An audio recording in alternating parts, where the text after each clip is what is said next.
सुप्रभात।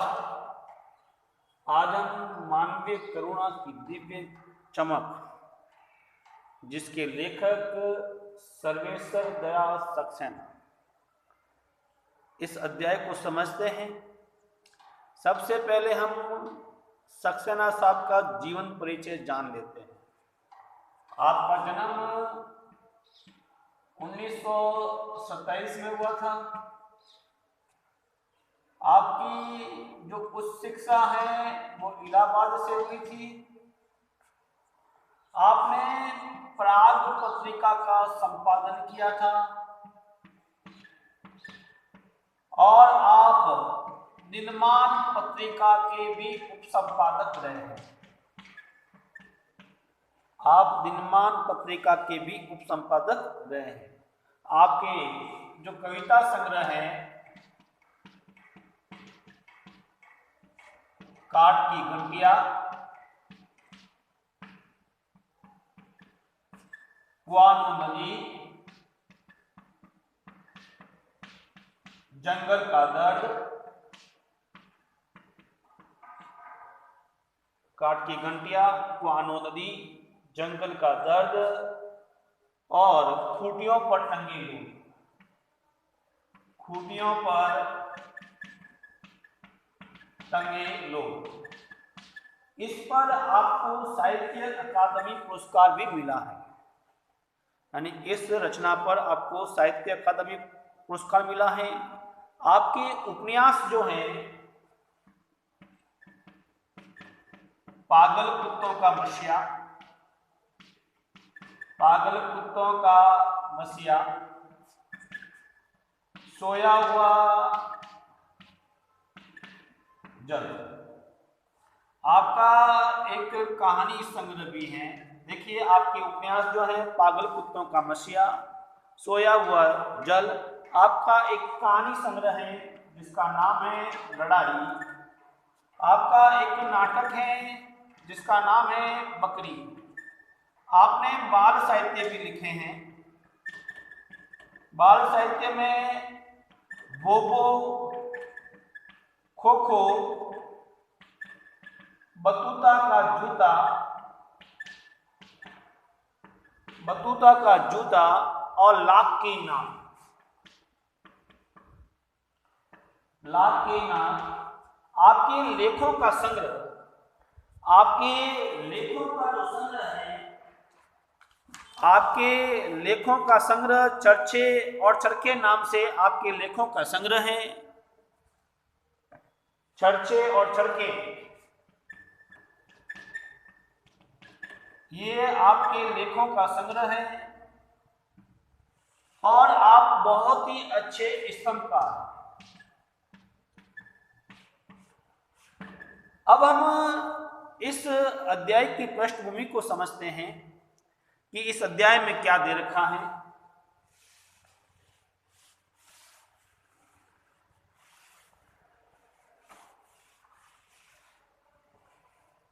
इस अध्याय की पृष्ठभूमि समझते हैं कि मानवीय करुणा की दिव्य चमक, ये संस्मरण है। संस्मरण जो स्मृतियों से बनता है और स्मृतियों में सत्यता होती है, क्योंकि सक्सेना साहब ने जो कुछ देखा उसको संस्मरण करके उन्होंने लिखा। तो संस्मरण जो बनता है वो स्मृतियों से बनता है। जो कुछ उन्होंने देखा वो लिखा है।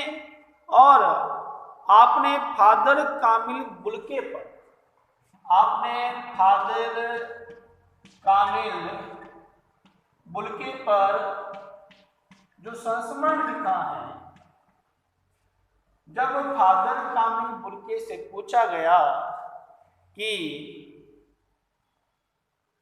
आपका जन्म कहाँ हुआ था, तो उनका जन्म जो है 1909 में यूरोप में हुआ था। यूरोप के बेल्जियम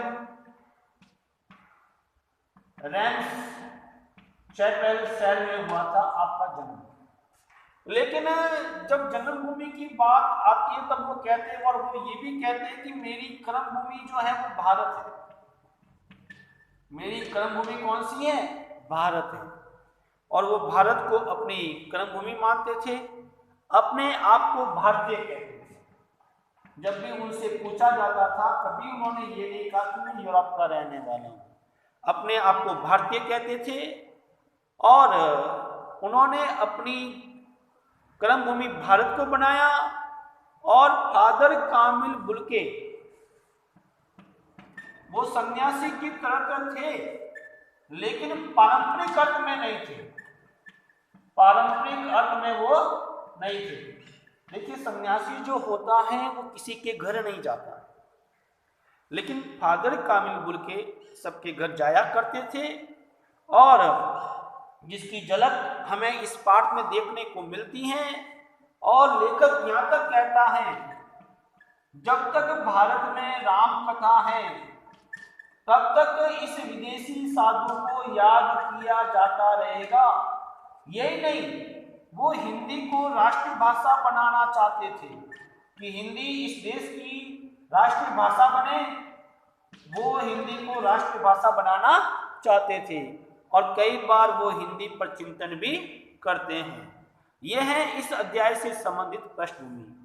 अब हम इस अध्याय का जो सार है वो समझते हैं कि इस अध्याय में क्या दे रखा है, उसको समझते हैं।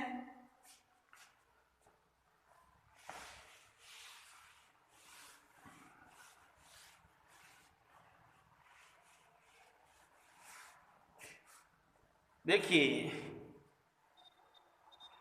फादर कामिल बुल्के का जन्म जो है 1909 में यूरोप में हुआ। वो जब बचपन में ही उनकी मां ने ये भविष्यवाणी कर दी थी कि ये बच्चा जो है बड़ा होकर हाथ से जाएगा, ये बच्चा जो है बड़ा होकर हाथ से जाएगा। और इंजीनियरिंग की अंतिम पढ़ाई करते हुए, इंजीनियरिंग की जब वो अंतिम वर्ष की पढ़ाई कर रहे थे, उनके मन में सन्यासी बनने की, पादरी बनने की इच्छा जागृत हुई। उनके मन में पादरी बनने की इच्छा जागृत हुई और उन्होंने धर्म की दीक्षा लेकर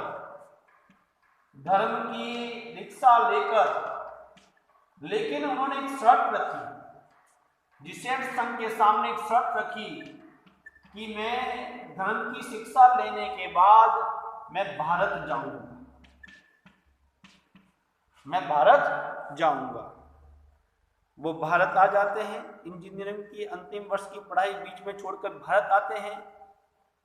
और भारत आने के बाद लेखक को इस बात का दुख होता है कि इस व्यक्ति में मानवीय भावना है, इस व्यक्ति में करुणा की भावना है, उसके चेहरे पर दिव्य चमक है, इसके मन में परोपकार की भावना है। लेकिन फादर जैसा व्यक्ति एक गैंग्रीन नाम के फोड़े, गैंग्रीन जहरीला फोड़ा जो होता है, उससे उनका देहांत हो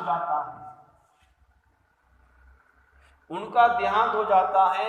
देहांत होने के बाद लेखक के मन में ऐसे बहुत सारे विचार आते हैं कि ईश्वर ने उनको ऐसी मौत क्यों दी। और स्नेहमयी बाहों से वो सबको गले लगाते थे। ऐसा लगता था कि उनका अपनत्व महसूस होता था। और यही कारण है कि सर्वेश्वर दयाल सक्सेना के परिवार से फादर के जो थे वो आत्मीय संबंध थे।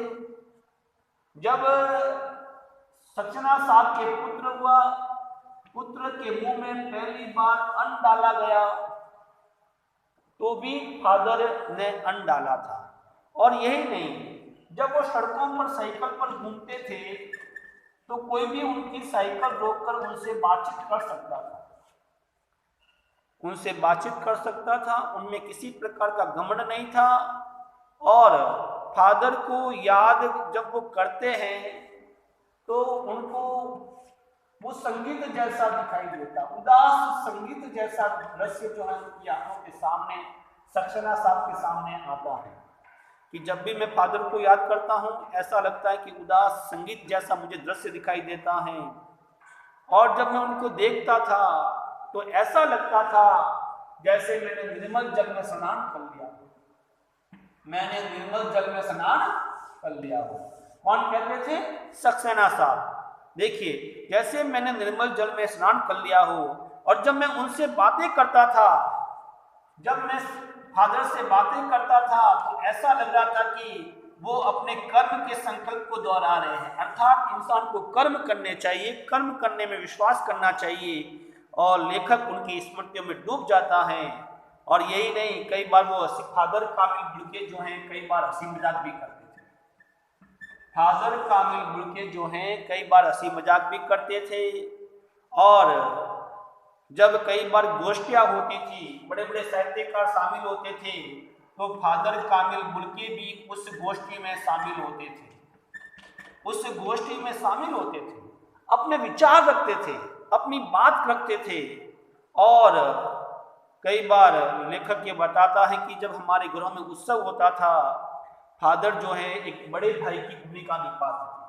फादर साहब जो थे, फादर कामिल बुल्के जो हैं, वो बड़े भाई की भूमिका निभाते थे, एक बड़े भाई की तरह व्यवहार करते थे, और पुरोहितों की भांति हमें आशीर्वाद देते थे।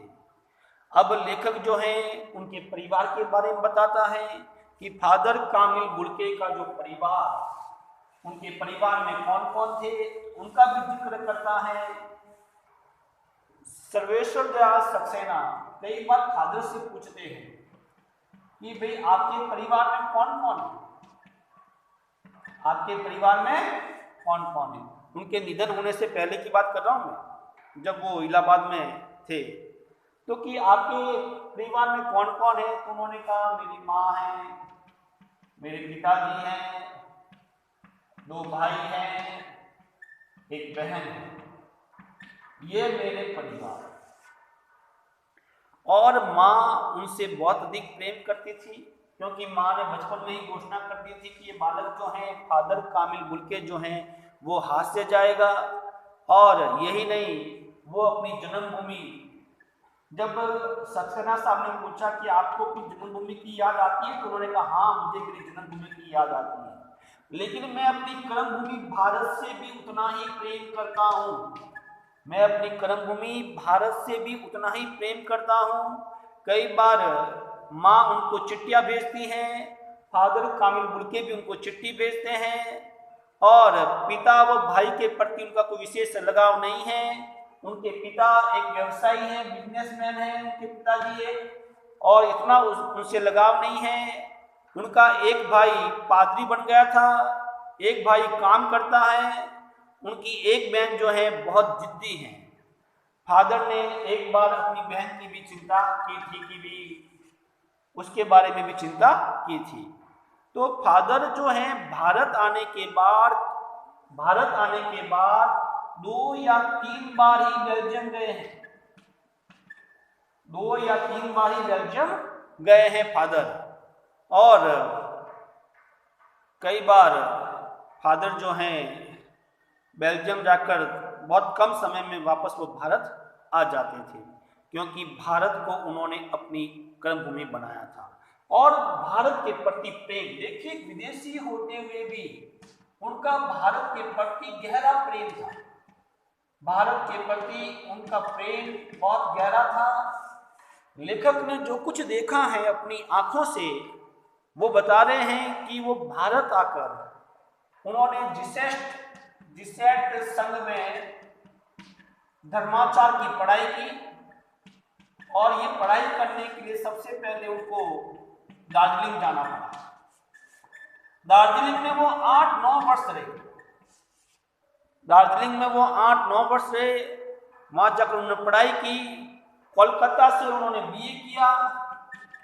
कोलकाता से आपने बीए किया, बैचलर ऑफ आर्ट्स किया। कोलकाता से आपने, इलाहाबाद से आपने एमए किया। इलाहाबाद से आपने मास्टर ऑफ आर्ट्स एमए किया आपने। और आपने जो है आप हिंदी विभाग में भी रहे हैं, और आपने 1950 में राम कथा और उत्पत्ति और विकास लिखा। 1950 में राम कथा उत्पत्ति और विकास एक ग्रंथ लिखा, शोध ग्रंथ लिखा आपने। देखिए, एक विदेशी साधु होते हुए भी आपने राम कथा उत्पत्ति और विकास लिखा। उस शोध प्रबंध को पूरा किया आपने। मातरलिंग के प्रसिद्ध नाटक, आपने मातरलिंग के प्रसिद्ध नाटक ब्लूबर्ड का प्रसिद्ध नाटक जो उनका है ब्लूबर्ड का, नीलपंछी के नाम से अनुवाद किया। नीलपंछी के नाम से आपने इसका अनुवाद भी किया है। और आप हिंदी तथा संस्कृत विभाग के विभागाध्यक्ष भी रहे हैं। आपने अंग्रेजी हिंदी शब्दकोश लिखा, आपने अंग्रेजी हिंदी शब्दकोश लिखा। ये थे फादर कामिल बुल्के। भारत में आकर आपने क्या क्या किया, यहाँ तक कि आपने बाइबिल का अनुवाद भी किया। आपने बाइबिल का अनुवाद भी किया। फादर कामिल बुल्के हिंदुस्तान आए, हिंदुस्तान में आकर वो दार्जिलिंग गए। 8-9 वर्ष जीसस संघ में आपने धर्म की पढ़ाई की। कोलकाता से बीए किया आपने, एमए इलाहाबाद से किया। राम कथा उत्पत्ति विकास पर शोध ग्रंथ लिखा आपने, और आपने अंग्रेजी हिंदी शब्दकोश लिखा। आपने बाइबिल का अनुवाद भी किया। और आप जब बीमार पड़ गए तो आप पटना से दिल्ली आ गए और 47 वर्ष भारत में रहकर 73 वर्ष की आयु में आपका देहांत हो गया। अब कुछ लोग कहते हैं कि फादर जो है संकल्प के सन्यासी थे, मन से सन्यासी नहीं थे। यानी कुछ लोगों का ये भी मानना है, देखिए, संकल्प से सन्यासी। फादर कामिल बुल्के जो हैं वो संकल्प से सन्यासी थे, लेकिन मन से नहीं।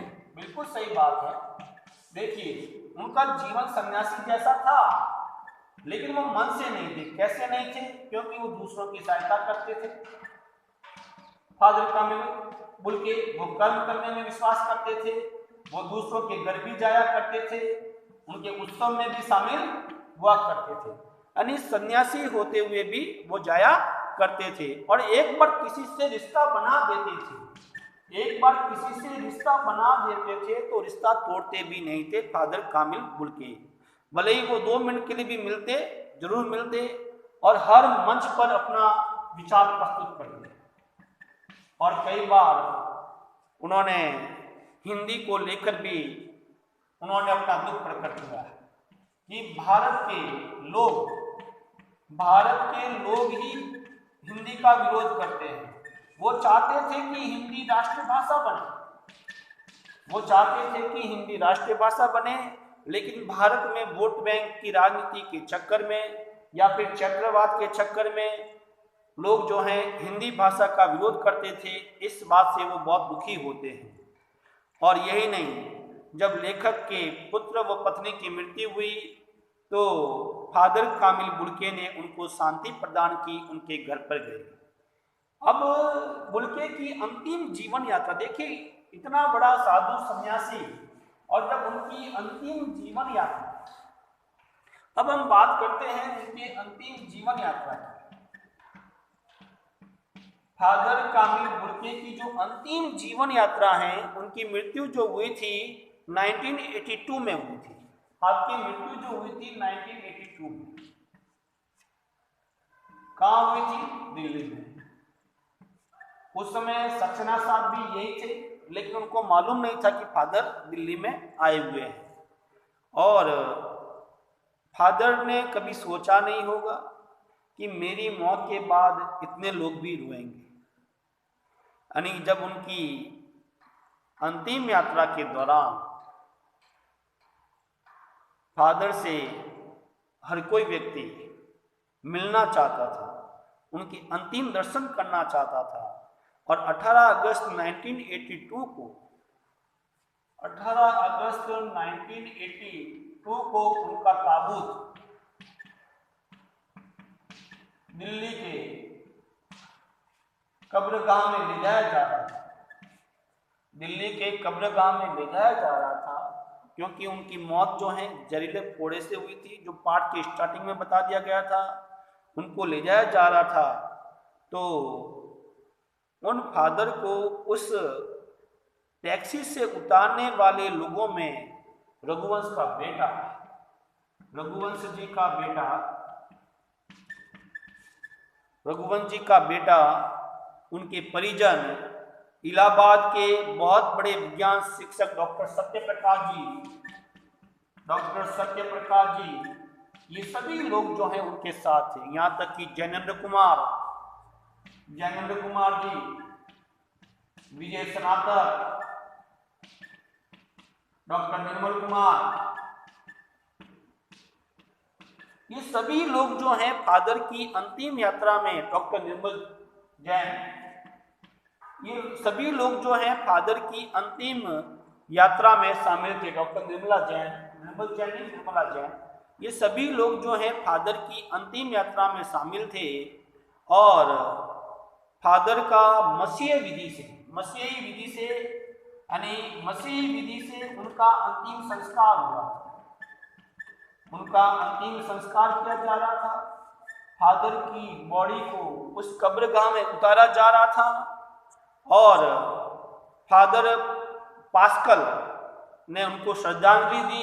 फादर पास्कल जो कि ईसाइयों के जो भी मंत्र होते वो पढ़ रहे थे और उन्होंने उसको अंतिम श्रद्धांजलि दी। फादर पास्कल ने डॉक्टर बुल्के को श्रद्धांजलि दी और श्रद्धांजलि देते हुए कहा कि फादर बुल्के धरती में जा रहे हैं, इस धरती से ऐसे रत्न और पैदा हो। पास्कल ने क्या कहा? फादर बुल्के जो हैं धरती की गोद में समा रहे हैं, ऐसे रत्न और पैदा हो, क्योंकि उस व्यक्ति ने भारतीयों का दिल जीता था। उस व्यक्ति के मन में परोपकार की भावना थी, उस व्यक्ति के मन में स्नेह था, उस व्यक्ति के मन में ममता की भावना थी। और यही नहीं, सत्य प्रकाश ने तो नमन करते हुए उनकी देह कब्र में उतार दी थी। अब लेखक की धारणा, लेखक ने जब ये दृश्य देखा, पूरा लेखक ने सारा ये दृश्य देखा, तो उसके मन में क्या विचार आया वो समझते हैं हम। सक्सेना साहब की धारणा, लेखक की धारणा,